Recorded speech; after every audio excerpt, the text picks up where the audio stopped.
We're going to continue simplifying using the trig identities. I believe there are 12 problems to simplify, so I'll split the video in half so that they don't take too long. Problem number 1, we've got cosine theta times secant theta. So first thing I'm going to do is convert everything to sines and cosines if I can.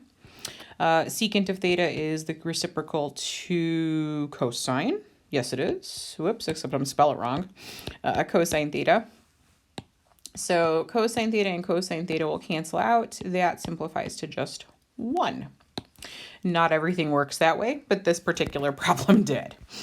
All right, number 2, cosecant theta is the reciprocal to sine theta.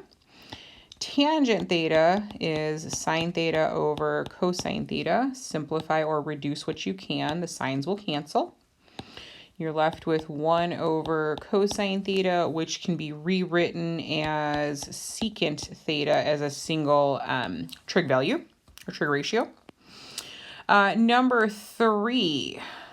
Okay.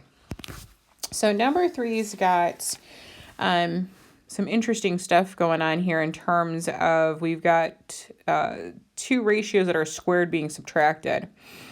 So one of the Pythagorean identities is 1 plus cotangent squared theta is equal to cosecant squared theta. And of course I picked this one because we've got cotangent and cosecant. So in order to get cotangent squared minus cosecant squared, I would need to subtract cosecant squared theta. And that's going to create a kind of a black hole over here of nothingness. So let me go ahead and subtract 1 from both sides at the same time. So that's going to give me cotangent squared theta, minus cosecant squared theta, which is the expression that I'm looking for, is equal to -1. So there's my -1, and that is done. This work up top would explain how you got this answer, so make sure you're showing your work to justify what you're putting down for simplifying these identities. Let's go over here to problem number 4. So cosecant theta is the reciprocal to sine of theta. Excuse me. And this is another one of my Pythagorean identities, or you're going to use one of my Pythagorean identities. So sine squared theta plus cosine squared theta is equal to 1. So to create 1 minus cosine squared theta, I'm going to subtract cosine squared theta from both sides, which creates the equation that 1 minus cosine squared theta is equal to sine squared theta. So sine squared theta. So what's going to happen here is that sign in the denominator will eliminate one of the sine thetas in the numerator. So what would remain then is just sine theta. All right, let's slide on over to number 5 here. Let's see, secant squared theta minus 1. Well, one of our Pythagorean identities is tangent squared theta plus 1 is equal to secant squared theta. So if I subtract 1 from both sides, I would have tangent squared theta over sine squared theta.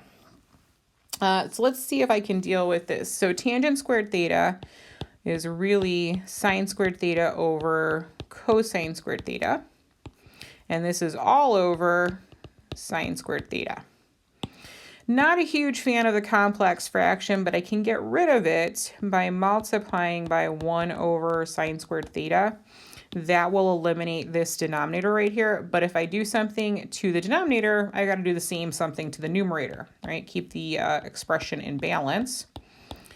So what's happening here is sine squared theta and sine squared theta will cancel in the denominator completely, just leaving me 1. Dividing by 1 doesn't change anything.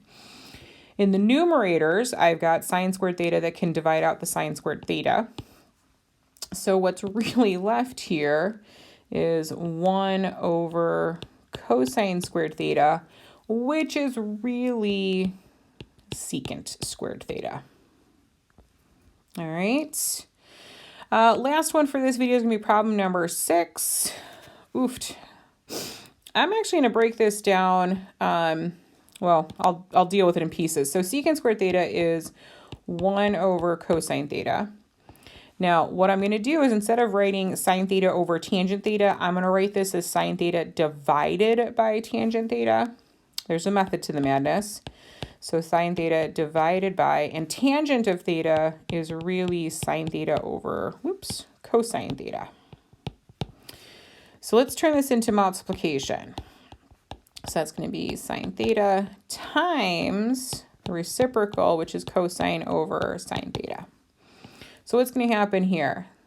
This cosine theta in the denominator can divide with this cosine theta in the numerator. And this sine theta in the numerator can divide with that sine theta in the denominator. And lo and behold, my answer is 1. All right. So that's the end of this first video. That's problems 1 through 6. If you have any questions or concerns, please let me know. The second video I'll do will have problems